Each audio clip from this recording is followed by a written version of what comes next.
Welcome to the Virtual Foundry podcast. Hi, everybody, and welcome to the Virtual Foundry podcast. This is Volume 5, Episode 3.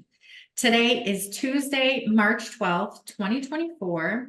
The time is 12:25 p.m., and the temperature is a very lovely 60 degrees Fahrenheit. That's 16 degrees for you Celsius users. It's an absolutely beautiful spring day here in southern Wisconsin. I'm Tricia Cease, president of the Virtual Foundry, and joining me as always is founder, inventor, and all-around science guy, Brad Woods. Say hello, Brad. Hi, everybody. So, Brad, today we're talking about one of your favorite things going on with the people who are using FFF metal and filaments by the Virtual Foundry, and that is FFF metal in ammonia production for green energy. Yes. Yeah, this is easily my favorite topic of all the things that we touch. The Virtual Foundry touches everything from medicine and x-rays and nuclear power, anything that you can think of. But this is one that I think we're going to see actual change over the next decade or so. It's a really interesting topic. Let's get into it. Today, we're talking about how FFF metal impacts green energy research, especially where ammonia production is concerned. Ammonia is showing great promise in green energy. Brad, tell us a little bit about how ammonia participates in green energy production. Right. So ammonia is very interesting, and it's made up largely of hydrogen, and this is why it's important in green energy. Most methods of green energy production, as we know it today, have some relationship to hydrogen. These are technologies that have been around for many years. I'm not sure how long ago it was, but hydrogen fuel cells, which are a device that will take hydrogen and make it directly into electricity. This is a very mature technology that's been around for decades. One of the more challenging aspects of using hydrogen in green energy is the storage of the hydrogen itself, storage and distribution.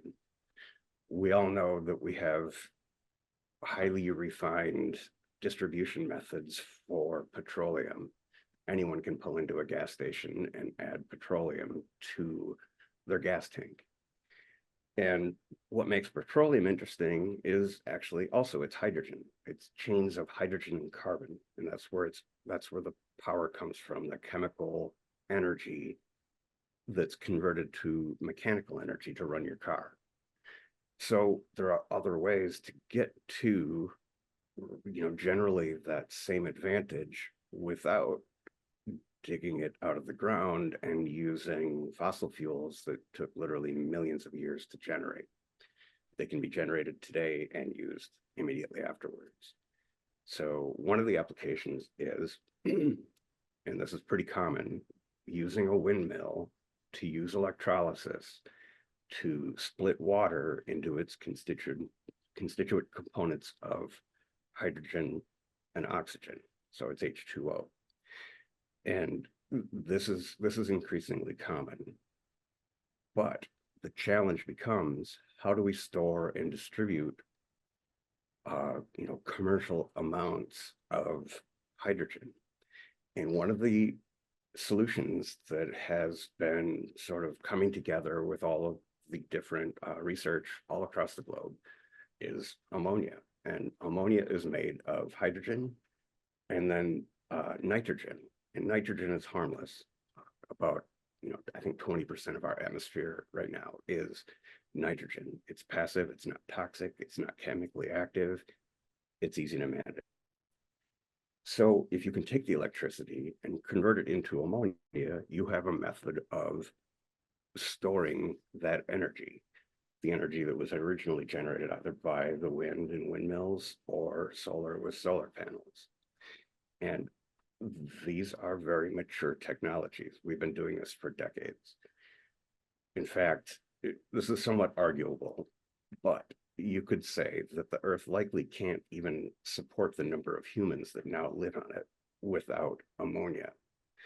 Anyone that lives in a farming region, we're in the Midwest in Wisconsin, we've all been behind trailers that say anhydrous ammonia on it as they're slowly chugging down the road. And they take that anhydrous ammonia and directly inject it into the ground. It's a source of nitrogen, which is important for photosynthesis, which is where all of our agricultural products come from. So we've got a couple of big important things going on. First of all, hydrogen is an important energy source, but it's hard to move around.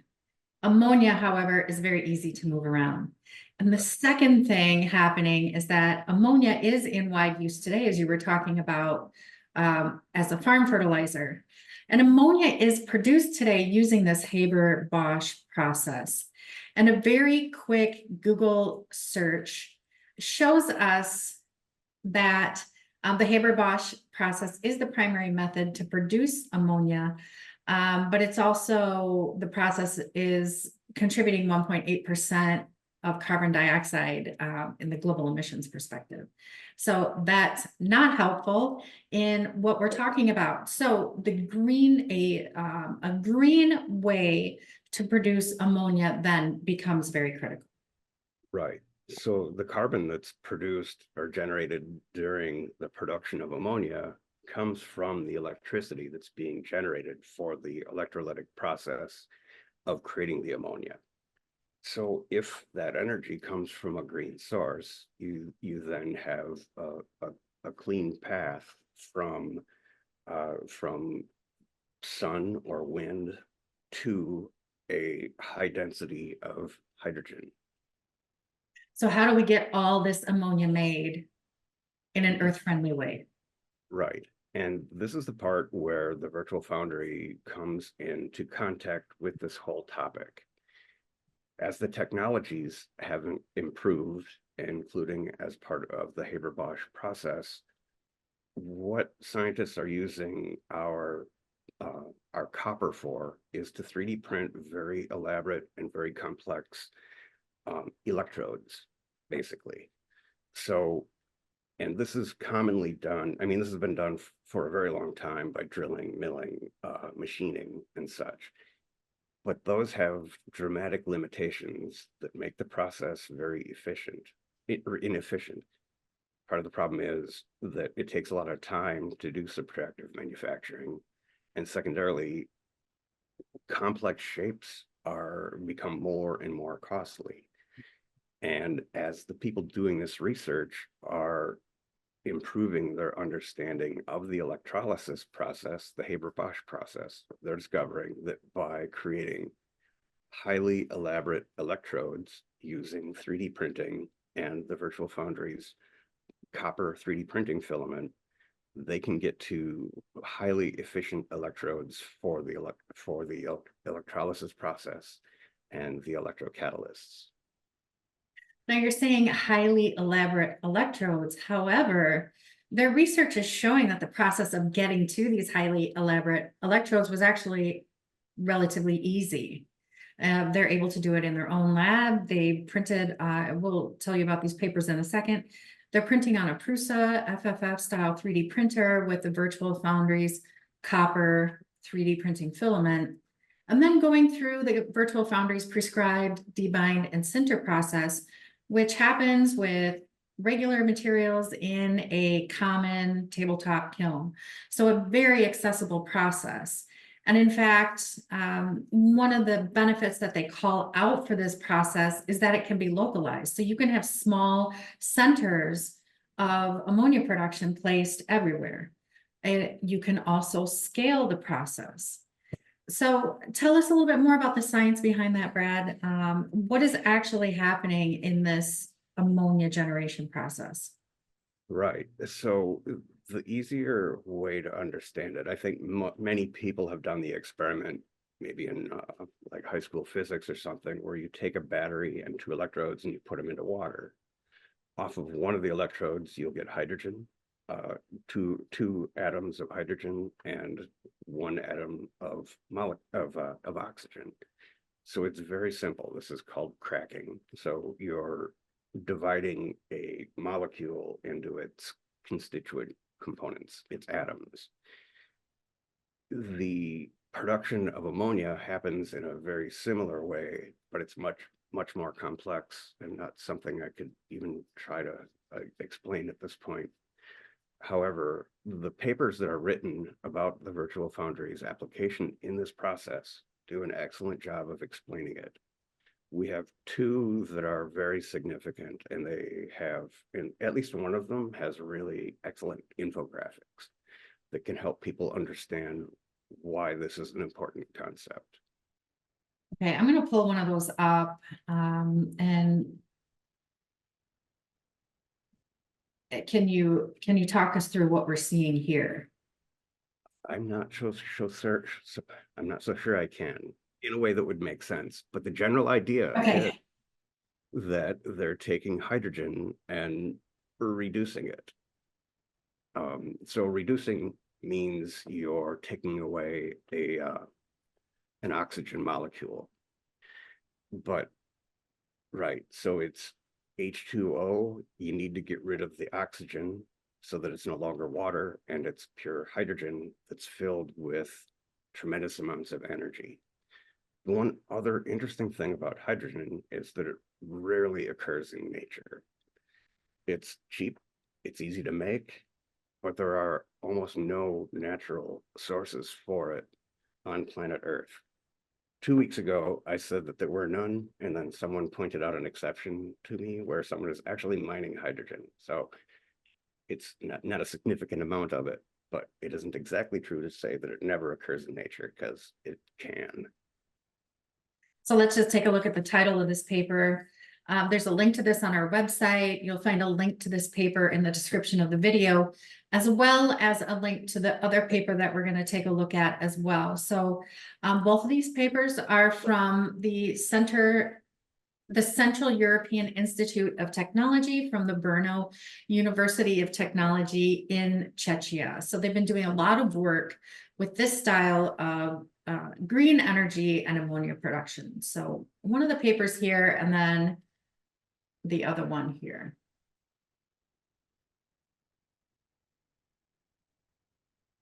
This one has some really exciting text in this opening paragraph.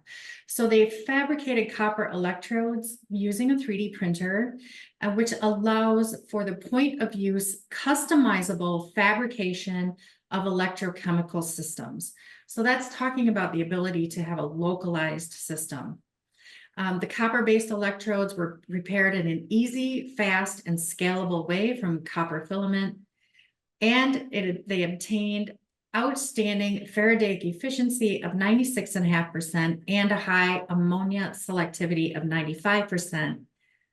Finally, stating that the fabrication of a copper-based electrochemical system for nitrate to ammonia conversion paves the way for an on-demand, point-of-use, scalable electrochemical system for ammonia production. Exactly. And the role that the virtual foundry plays in this is that we simply provide a material that the researchers can 3D print, and they can test their design. They can improve their design and iterate in 24 to 48 hours. Yes. So rather than shipping their part out to be CNC'd or fabricated in another way, they just hit print and they can turn it around in a matter of days. And this can be done with equipment that costs literally hundreds of dollars, not hundreds of thousands.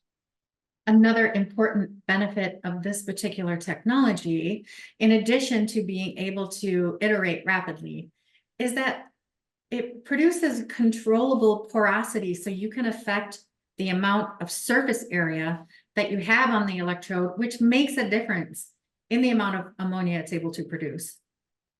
Correct. So yeah, very good point. So the production of the electrolysis of the gases they're producing is proportionate to the surface area of the electrode that they're fabricating. So the virtual foundry's copper is sintered at a relatively low temperature isn't tremendously dense, it's porous. But this is a huge advantage in this technology in that it creates a massive amount of surface area that's in contact with the electrolytes that they're electrolyzing. You're able to produce varied geometric morphologies. It's a very user-friendly process, as they call out in their papers. The process can be local, as we talked about, but it's also scalable. Yes. Yeah. Since the technology is so common, we just use regular FDF, FFM 3D printers that anyone can buy. And you can buy some of the best on the market for around $1,500. You can buy a suitable processing, equipment, i.e. the kiln, for under $2,000. So this is a path to a solution, to a literal multi-million-dollar solution that costs literally hundreds of dollars. And because of that, you can just scale up. You just add more printers and you add more kilns, and you can scale it to a commercial capacity. So should you be making ammonia at home? Probably not. Okay. But there are, as we've discovered since starting the virtual foundry, there are people at home that are doing some of the most amazing and innovative technology that you've ever seen. And sometimes they're professionals at work and then they go home to do experiments, but sometimes it's just users and people in the maker movement that are taking this stuff to the next level. So home users are having an impact on commercial scale electricity generation. Tell us about why you're so excited about this particular project, Brad. Because, well, climate change. If I break it down into two words, we've hit a situation at least in the United States, where climate change is no longer, you can't deny that it's an issue. We had 60-degree days in February. When I was younger, February was the coldest day of the year, and we would literally have -20 Fahrenheit days. It was brutal. But this year, not so much. And every calendar day, the United States is breaking the high temperature records. So this is clear and present. The situation is right there in front of us. But what makes me excited is that there are paths to solving this problem. We can get past using fossil fuels for everything. We'll never get rid of fossil fuels completely. That's not practical. But we can be thoughtful about this and use it when it makes sense and when it's appropriate. So Brad, I have one more very important question for you before we wrap up today. All right. Did you hear about the man who lost his left side? I did not. He's all right now. Nice. Well, thank you for joining us on an important discussion about green energy production and how we're getting there through the use of ammonia to generate hydrogen. Lots more really exciting stuff going on with people who are using the Virtual Foundry's filaments and FFF metal to make super exciting stuff happen. Students and researchers all over the world continue to publish papers that we post on our website as we see them. You'll find a link to that page in the description of this video, as well as a few more links to the papers that we talked about and a couple of other resources that Brad wanted you to have. So take a look in the description of the video for more about FFF metal in ammonia production to serve green energy. If you've got a project that you're really excited about and want to talk about it in this format, reach out to me at info@thevirtualfoundry.com. If you have a question you'd like us to talk more deeply about, we're happy to do a deep dive for you on any topic. Again, that's info@thevirtualfoundry.com. Find us on all your favorite socials. Don't forget to like and subscribe. And until next time, happy printing, everybody. Everybody.